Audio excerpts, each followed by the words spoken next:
Le coq dit « Je vais acheter du crypto et je reviens ». La poule jouait avec son petit poussin nouveau-né. La poule attend un moment.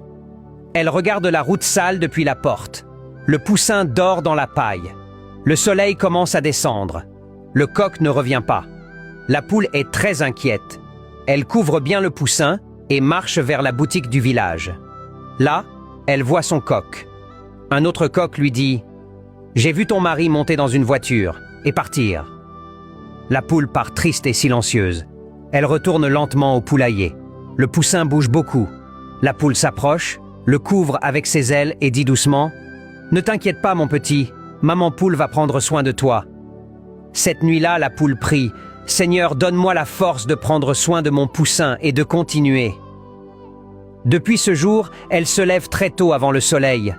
Elle travaille pour survivre, elle nettoie la terre, elle répare le poulailler. Quand la nourriture est peu, elle mange moins pour laisser au poussin. Le poussin grandit en regardant les efforts de sa mère.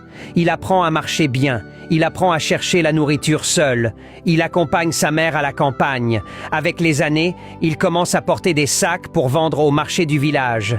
Il revient avec plus de graines et plus d'idées. Il achète de meilleurs outils. Il loue plus de terre. Il construit une grande grange. Les camions commencent à venir. Les produits sont envoyés dans d'autres villes. La maison devient plus grande. La poule ne porte plus de poids. Elle s'assoit à l'ombre pendant que son fils travaille. Un après-midi, une voiture s'arrête devant la maison. Un vieux coq descend lentement. Ses plumes sont ternes. Il a l'air fatigué.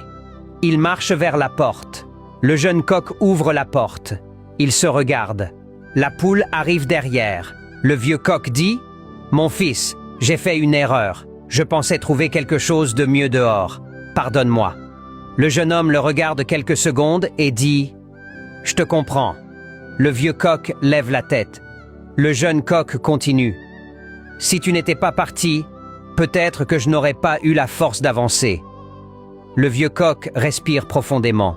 « Je n'ai jamais imaginé que vous iriez si loin. » Le jeune homme dit fermement « Maman ne nous a jamais laissés, et Dieu ne nous a jamais laissés. » Le vieux coq hoche la tête, puis il se retourne et part. Et c'est comme ça dans la vie. Il y a des hommes qui partent, mais il y a des mères qui restent. Des mères qui, avec l'aide de Dieu, avancent pour leurs enfants.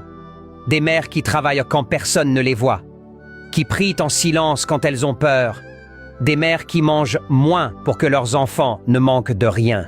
Parce que très souvent, le succès d'un enfant est le reflet du sacrifice silencieux d'une mère.